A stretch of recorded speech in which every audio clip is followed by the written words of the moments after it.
Hi friends, welcome back to my channel. ഞാൻ സുഫ്വാൻ. ഇന്ന് ട്രാൻസ്പ്ലാന്റേഷൻ്റെ ഒരു റിസൾട്ട് വീഡിയോ ആണ്. എൻ്റെ തന്നെയാണ്. ഞാനിപ്പോൾ ട്രാൻസ്പ്ലാന്റേഷൻ കഴിഞ്ഞിട്ട് 1 വർഷവും 11 മാസവും ആയിട്ടുണ്ട് കേട്ടോ. ഈ മാസം 5-ാം തീയതിക്കാണ് 11 മാസം തികയാണ്. അടുത്ത മാസം ആകുമ്പോൾ 2 വർഷം തികട്ടോ. അപ്പോൾ ഏതായാലും നമുക്ക് വീഡിയോയിലേക്ക് കിടക്കാം.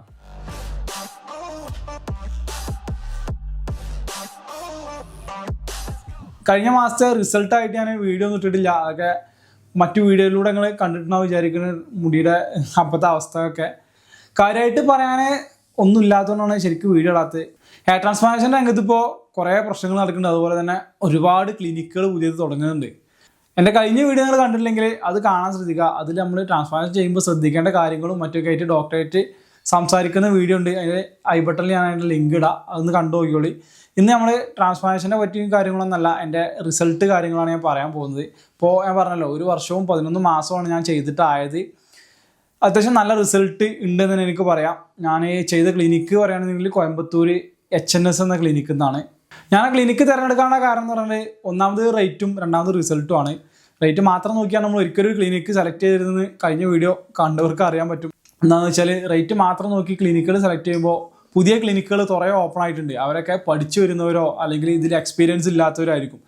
കാര്യമായിട്ട് ട്രാൻസ്പ്ലാന്റ് ചെയ്യുന്ന ഒരാൾ ശ്രദ്ധിക്കേണ്ടത് എന്താണെന്ന് വെച്ചാൽ എക്സ്പീരിയൻസ്ഡ് ആയിട്ടുള്ള ക്ലിനിക്കിൽ നിന്ന് മാത്രം സർജറി ചെയ്യാൻ ശ്രദ്ധിക്കുക. അതുപോലെ തന്നെ ആ ഒരു ക്ലിനിക്കിൽ 1 വർഷമെങ്കിലും ആയ ഒരാളെങ്കിലും നിങ്ങൾ മീറ്റ് ചെയ്തിരിക്കണം. അവരെ എയർ ലൈനുകളും അതുപോലെ തന്നെ അപ്പോഴത്തെ മുടിയുടെ ഡെൻസിറ്റിയും കാര്യങ്ങളൊക്കെ ചെക്ക് ചെയ്യുക.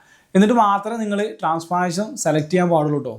അപ്പോൾ എൻ്റെ റിസൾട്ട് എന്ന് പറയുകയാണെങ്കിൽ ഇതാണ് എൻ്റെ ഫ്രണ്ട് ഹെയർ ലൈന്. പഴയ പോലെ തന്നെ ഒരു മാറ്റവും ഇല്ല. അതിൽ നിന്ന് കൊഴിഞ്ഞിട്ടോ പോയിട്ടോ ഒന്നുമില്ല. സാധാ പോലെ വളരുന്നുണ്ട്. ഞാനത് കട്ട് ചെയ്ത് ഒഴിവാക്കുന്നുണ്ട്. ഇപ്പോൾ കഴിഞ്ഞ അതിൻ്റെ റിസൾട്ട് വീഡിയോയിൽ അത്യാവശ്യം നല്ല മുടി ഉണ്ട്. ഇപ്പോൾ മുടി ഞാനത് കുറച്ച് മുമ്പ് വെട്ടി ചെറുതാക്കിയിട്ടുണ്ട്.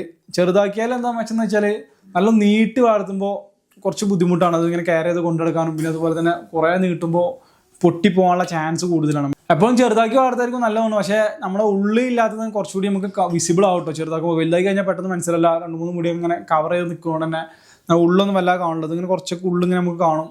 എനിക്ക് ഗ്രാഫ്റ്റ് വെച്ചത് ഇങ്ങനെ 4000 ഗ്രാഫ്റ്റാണ്. 4000-ൽ എൻ്റെ ഫ്രണ്ട് മുതൽ ഒരു ഇത്ര വരെയൊക്കെയാണ് വെച്ചിട്ടുള്ളത് കേട്ടോ. 4000 ഫ്രണ്ട് ഈ ഏരിയ മാത്രമാണ്. ഈ 2 സൈഡും ഞാൻ വെച്ചിട്ടില്ല. ഫ്രണ്ട് ഈ മൂൾ ഭാഗം മാത്രം വെച്ചത്. എൻ്റെ പഴയ ഫോട്ടോ ഞാൻ കാണിച്ചു തരാം. ഇതാണ് എൻ്റെ കണ്ടീഷൻ. ഈ ഒരു ഏരിയയിൽ മൊത്തം പോയിട്ടുണ്ടെങ്കിൽ കുറച്ച് മുടി സെൻറ്റർ പോർഷനിലുണ്ടായിന്.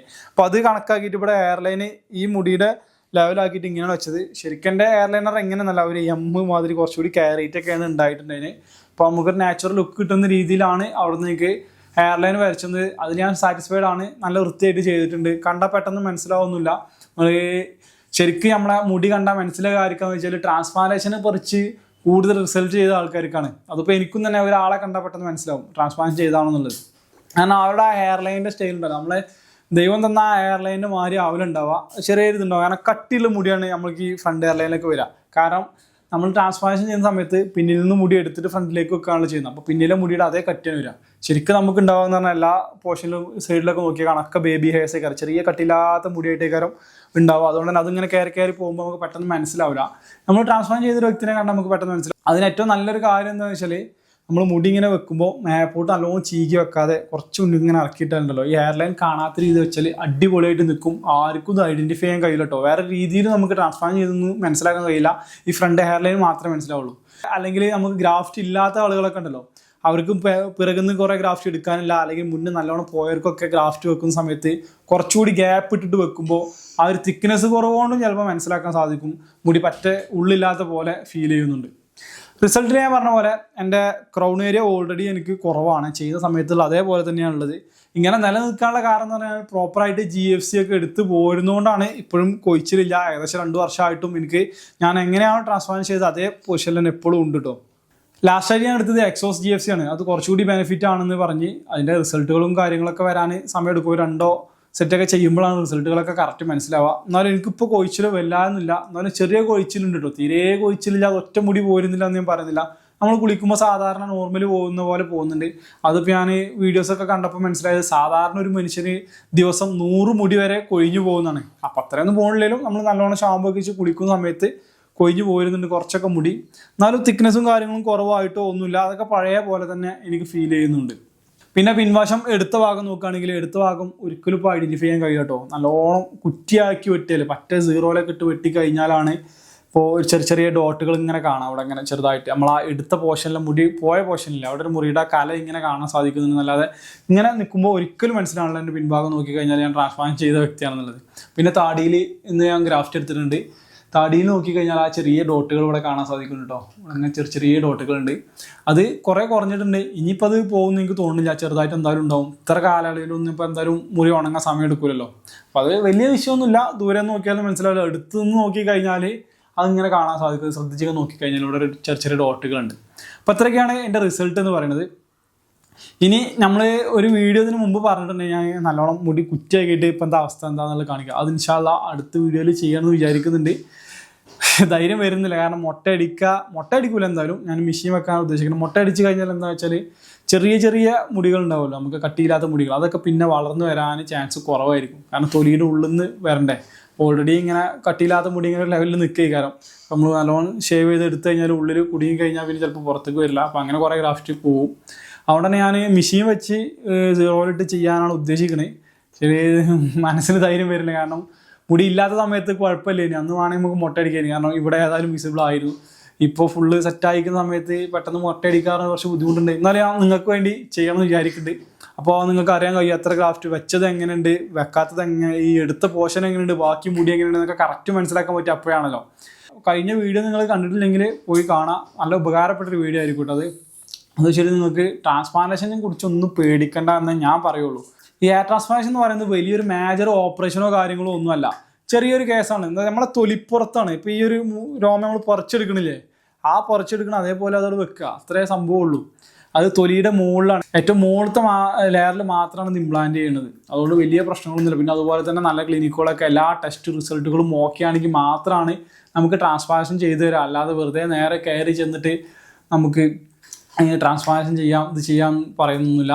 അപ്പോൾ മാക്സിമം എല്ലാവരും ശ്രദ്ധിക്കണം. നല്ല ക്ലിനിക്ക് നോക്കി മാത്രം സെലക്ട് ചെയ്യുക. എവിടെ നിന്ന് ചെയ്യുകയാണെങ്കിലും റിസൾട്ട് നോക്കണം കേട്ടോ. റിസൾട്ട് ഇല്ലാത്ത ക്ലിനിക്ക് പോവരുത്. ഇപ്പോൾ ഇതുപോലെ തന്നെ ഇൻഫെക്ഷൻ കാര്യങ്ങളൊക്കെ വരും. വൃത്തിയുള്ളതൊക്കെ നോക്കട്ടോ. അപ്പോൾ ചില ക്ലിനിക്കുകൾ ഒരു ദിവസം കൊണ്ട് ചെയ്യുന്നുണ്ട്, ചിലത് 2 ദിവസം കൊണ്ട് ചെയ്യുന്നുണ്ട്. ആ ഒരു ദിവസം മാത്രമാണ് കാര്യമായിട്ട് പെയിൻ ഉള്ളത്. പിന്നെ ഒരു ഫസ്റ്റത്തെ 20 ദിവസം ഇതുകൊണ്ട് ചെറിയൊരു ബുദ്ധിമുട്ടുണ്ടാവും. കാരണം നീരും കാര്യങ്ങളൊക്കെ ഉള്ളതുകൊണ്ട്. അല്ലാതെ അത് കഴിഞ്ഞാൽ വലിയ പ്രശ്നങ്ങളും ഇല്ല. നമുക്ക് സാധാ പോലെ നടക്കാം. ഇതിനെ വലിയ കെയർ ചെയ്ത് ബുദ്ധിമുട്ടായി കൊണ്ടു നടക്കേണ്ട, നമ്മൾ ബിഗ് വെക്കുന്ന പോലെ ഇതിനങ്ങ് നോക്കേണ്ട ആവശ്യമൊന്നുമില്ല. സാധാ പോലെ നമുക്ക് എങ്ങനെ ഡെയിലി ജീവിക്കണം അതുപോലെ ജീവിച്ചു പോവാം. നമ്മളെന്താ വെച്ചാൽ കൊഴിയാതിരിക്കാനുള്ള എന്തെങ്കിലും സൊല്യൂഷൻ GFC PRP ചെയ്യണം. അതിപ്പോൾ മുടി വെക്കാത്ത ഒരാൾക്കും കൊഴിച്ചിലുണ്ടെന്നുണ്ടെങ്കിൽ ഇതേ പ്രൊസീജിയർ ചെയ്ത് കഴിഞ്ഞാൽ ആ മുടി അവിടെ നിൽക്കുള്ളൂ, അല്ലെങ്കിൽ അത് കൊഴിഞ്ഞു പോകും. അതേപോലെ തന്നെയാണ്. അല്ലാതെ വേറെ പ്രത്യേകിച്ചുള്ള കെയറും കാര്യങ്ങളും ഇതിന് വേണ്ട. തുടക്കത്തിൽ എനിക്ക് കുറേ പ്രശ്നങ്ങൾ ഉണ്ടായിരുന്നു കേട്ടോ. അതൊക്കെ നിങ്ങൾ വീഡിയോയിൽ പറഞ്ഞിട്ടുണ്ട്. ഒന്ന് ചുരുക്കി പറയുകയാണെന്നുണ്ടെങ്കിൽ ഫസ്റ്റ് ടൈം എനിക്ക് ഉണ്ടായതെന്ന് വെച്ചാൽ താരനായിരുന്നു. ഞാൻ ചെയ്ത് 1 month 1.5 മാസം കഴിഞ്ഞപ്പോൾ എനിക്ക് ചെവിക്ക് ചെറിയൊരു ഓപ്പറേഷൻ ഉണ്ടായിരുന്നു, പാട ഓട്ടായിട്ട്. അപ്പോൾ അതിൻ്റെ ഓപ്പറേഷൻ കഴിഞ്ഞിട്ട് ഒരു 1 വീക്കോളം എൻ്റെ തല ഇങ്ങനെ ഈ ഒരു പോർഷന് ഫുള്ളായിട്ട് കിട്ടിയിട്ടുണ്ടായിന്. അത് കഴിച്ചപ്പോൾ ഉണ്ടല്ലോ ഫുള്ള് താരന, തലയിൽ നിറച്ച് താരന്. എനിക്ക് തോന്നുന്നത് ഈ ഒരു ട്രാൻസ്പ്ലാന്റേഷൻ്റെ സൈഡ് എഫക്റ്റ് ആണെന്നാണ്. അല്ലാതെ സാധാരണ എൻ്റെ തലയിൽ താരൻ കുറവാണ്, വളരെ കുറവാണ്. താരൻ്റെ ഷാമ്പു ഇപ്പോൾ ഇല്ലാതെ യൂസ് ചെയ്യലില്ല. മന്ത്ലി വൺസൊക്കെയാണ് ഇപ്പോൾ ഞാൻ യൂസ് ചെയ്യണത്. അല്ലാണ്ട് എനിക്ക് താരൻ്റെ പ്രശ്നം ഉണ്ടായില്ല. ഈ ട്രാൻസ്പ്ലാന്റേഷൻ കഴിഞ്ഞതിന് ശേഷം ചെറുതായിട്ട് താരൻ്റെ പ്രശ്നം ഉണ്ടായി. അതൊരു 8 മാസത്തോളം എനിക്ക് പ്രശ്നം ഉണ്ടോ. ഈ താരന് ഞാൻ അത് കഴിച്ചു കഴിഞ്ഞപ്പോഴാണ് ഇത്രയും തോനെ താരം കണ്ടത്. അതങ്ങനെ ക്ലീൻ ചെയ്ത് പിന്നെ നമുക്കിങ്ങനെ താരൻ്റെ പ്രശ്നങ്ങൾ ഉണ്ടായിരുന്നു. അത് പതുക്കെ വീക്കിലി 2 പ്രാവശ്യം അങ്ങനെയൊക്കെ ഉപയോഗിച്ച് ഒരു 10 മാസം 8 മാസമൊക്കെ ആയപ്പോൾ ഫുള്ളായിട്ട് പോയിട്ടോ. പതുക്കെ ഇങ്ങനെ നിർത്തി ഞാൻ ചെയ്ത്. അത് കഴിഞ്ഞിട്ട് മറ്റൊരു പ്രശ്നം ഉണ്ടായെന്ന് വെച്ചാൽ എൻ്റെ ബാക്കിൽ ഇങ്ങനെ ചെറിയ കുരു വരും കേട്ടോ. കുരു എന്ന് പറഞ്ഞാൽ സാധാരണ കുരുവല്ല, നല്ല ചോര കുരു, നല്ല ചുവന്ന കുരുവാണ് വരുന്നത്. അതിൻ്റെ പ്രശ്നം ഞാൻ ഡോക്ടറായിട്ട് സംസാരിച്ചപ്പോൾ ഡോക്ടർ പറഞ്ഞത് വെള്ളത്തിൻ്റെ അളവ് ശരീരത്തിൽ കുറവായിട്ടാണ്. അത് നോമ്പിൻ്റെ സമയത്തൊക്കെ നല്ലോണം ഉണ്ടായി. ഫസ്റ്റ് സമയത്ത് ചെയ്ത സമയത്ത് ഒരു 1 ഇയറിൻ്റെ ഒക്കെ ബാക്കിലായിട്ടാണ് എനിക്ക് തുടങ്ങിയത്. അപ്പം നീ നല്ലോണം വെള്ളം കുടിക്കും. അതുകൊണ്ട് വേറെ ബുദ്ധിമുട്ടോ കാര്യങ്ങളൊന്നുമില്ല. ഇനിയിപ്പോൾ തല എവിടെയെങ്കിലൊക്കെ നല്ല കല്ലുമ്പലോ അങ്ങനെ എന്തെങ്കിലുമൊക്കെ വെച്ച് കിടക്കേ അങ്ങനെയൊക്കെ ആകുമ്പോൾ ഇങ്ങനെ തട്ടുമ്പോൾ ഒരു വേദന, അല്ലാണ്ട് വേറെ പ്രശ്നങ്ങളോ കാര്യങ്ങളൊന്നും ഉണ്ടായിട്ടില്ല എനിക്ക്. അതുകൊണ്ട് അത് പതുക്കെ ഇങ്ങനെ വരും, അത് ഉണങ്ങി പോവുകയും ചെയ്യും കേട്ടോ. അതുപോലെ തന്നെ പോകാറുണ്ട്. പിന്നെ ബുദ്ധിമുട്ടെന്ന് പറയുകയാണെങ്കിൽ പിന്നെ ചെയ്ത സമയത്തൊക്കെ എനിക്ക് നല്ല ഇച്ചിങ് ഉണ്ടായിരുന്നു. ഫ്രണ്ട് പോർഷനിലൊക്കെ ബാക്ക് പോർഷനിലൊക്കെ. അന്നും നമുക്കിവിടെ തൊടാനും പറ്റൂലായിരുന്നു. പിന്നെ കുറച്ച് ഹെഡ് വാഷ് കഴിഞ്ഞതിന് ശേഷമാണ് അതൊക്കെ ഒന്ന് റെഡി ആയത്. പിന്നെ വാഷിങ് കറക്റ്റ് ചെയ്യുക. അതുപോലെ തന്നെ ബാക്കിലെ പോർഷനിലെ നമ്മളെ മുറിവൊക്കെ ഉണങ്ങാൻ വേണ്ടി ഓയിൽമെൻറ്റും കാര്യങ്ങളൊക്കെ കറക്റ്റ് യൂസ് ചെയ്ത് കഴിഞ്ഞാൽ വേറെ കാര്യമായിട്ട് പ്രശ്നങ്ങളൊന്നും ഇതിലില്ല. വിഗ് അല്ലാത്തതുകൊണ്ട് തന്നെ നമ്മളെ മുടിക്ക് വേറെന്നുണ്ട്, നമ്മളെ ശാരീരികമായിട്ടുള്ള നരയും കാര്യങ്ങളൊക്കെ ഫ്രണ്ട് പോർഷനിൽ നമുക്ക് വരുന്നുണ്ട്. ബാക്ക് പോർഷൻ ആ നരക്കുന്ന അതേ സമയത്ത് ഫ്രണ്ടിൽ നരക്കും. എനിക്ക് വെച്ച സമയത്ത് ഒരു മുടി മാത്രം ഇവിടെ നരച്ചതുണ്ട്, അതിൻ്റെ ഓപ്പോസിറ്റ് ഇപ്പോൾ ഒന്ന് ഇവിടെ നരച്ചിട്ടുണ്ട്. അപ്പോൾ അങ്ങനെ നമ്മൾ സാധാരണ എങ്ങനെയാണോ മുടിയുള്ളത് അതേപോലെ തന്നെയാണ് ഈ ട്രാൻസ്പ്ലാന്റ് ചെയ്ത മുടിയും വരുന്നത്. അതിന് സെപ്പറേറ്റ് ഇതോ കാര്യങ്ങളൊന്നും ഇല്ല. പക്ഷെ അത് കുറച്ച് കട്ടി കൂടിയ ഫീൽ എനിക്ക് അന്നുണ്ടായിന്. പിന്നെ അതുപോലെ തന്നെ ചുരുണ്ട് വന്നിരുന്നു. ഫസ്റ്റ് സമയത്തൊക്കെ ഫുള്ള് ചുരുണ്ടിട്ടാണ് വരിക മുടി, നല്ല ചുരുളിച്ച ഉണ്ടായിട്ട് വന്നിന്. അത് സ്ട്രൈറ്റ് ആയിട്ട് വാർന്നാലൊന്നും നിൽക്കൂലായിരുന്നു. പിന്നെ ഇങ്ങനെ പതുക്കെ നമ്മളിങ്ങനെ നീളം കൂടിയ ശേഷം കട്ട് ചെയ്ത് കൊടുത്ത് ഇപ്പോൾ കറക്റ്റായി. ഇപ്പോൾ എൻ്റെ ഈ സാധാ ഓൾറെഡി ഉള്ള മുടി എന്ന് പറഞ്ഞാൽ ഈ ട്രാൻസ്പ്ലാന്റ് ചെയ്യുന്നതിൻ്റെ ബാക്കത്തെ മുടിയും ഇതും ഒരുപോലെ ആയിട്ടുണ്ട്. ഇപ്പോൾ കണ്ടാൽ മനസ്സിലാവുന്നില്ല. ഫസ്റ്റ് ടൈം ഒക്കെ ഇത് മാത്രം ചുറ്റിട്ടും അത് സെപ്പറേറ്റ് ആയിട്ടും അങ്ങനെ നിന്നിന്. അതൊരു വർഷം കഴിഞ്ഞതിന് ശേഷം ഇങ്ങനെ പതുക്കെ റെഡി ആയിട്ട് വന്നിട്ടുണ്ട്. അതുവരെ എനിക്ക് ആ ഒരു ബുദ്ധിമുട്ടുണ്ടായിന്. ഇപ്പോൾ പെട്ടെന്ന് മനസ്സിലാവില്ല, പെട്ടെന്നല്ല കണ്ടാൽ ഇവിടെ മൂൾഭാഗം ഒന്നും കണ്ടാൽ മനസ്സിലാവുന്നില്ല. കറക്റ്റ് ആ ഷേപ്പായിട്ട് നമ്മൾ എങ്ങനെയാണ് ചെയ്യണം അതേപോലെ നിൽക്കുന്നുണ്ട് കേട്ടോ. പിന്നെ നല്ലോണം നീട്ടി വളർത്തുമ്പോഴുള്ള ഇങ്ങനെ ചെറിയ ബുദ്ധിമുട്ടേ ഉള്ളൂ. അത് നീളം നല്ലോണം കൂടുമ്പോണ്ടല്ല ഒതുങ്ങി നിൽക്കാത്ത പ്രശ്നം അത് ഇപ്പോഴും ഉണ്ട്. പിന്നെ കുറച്ച് കട്ടി കൂടുതലാണ് ശരിക്കും പറയുകയാണെങ്കിൽ. നമ്മുടെ ബാക്കത്തെ ഇതേ മുടിയുടെ ഒപ്പമുള്ള മുടികളൊക്കെ കുറച്ച് കട്ടി കുറവും, ഈ ട്രാൻസ്പ്ലാന്റേഷൻ ചെയ്ത മുടി കുറച്ച് കട്ടി കൂടുതലുണ്ട്. അതിപ്പോൾ GFC എടുക്കുന്നതുകൊണ്ട് തിക്കായിട്ട് വന്നാണോ എന്നും അറിയില്ല. അപ്പോൾ എനിക്ക് ഇനി പറയാനുള്ളത്, ട്രാൻസ്പ്ലാന്റേഷൻ ചെയ്യാൻ നിൽക്കുന്നവരാരും പേടിച്ചിട്ട് ഇതുകൊണ്ട് ബുദ്ധിമുട്ടുണ്ടാവുന്ന കരുതി ട്രാൻസ്പ്ലാന്റേഷൻ ചെയ്ത് യാതൊരു പ്രശ്നങ്ങളും ഇല്ല. തലവേദന ഇല്ല. പിന്നെ അതേപോലെ കാര്യമായിട്ട് പറയുന്നതാണ്, തലവേദന ഉണ്ടാവും. തലവേദന കാലാകാലം മാറൂല.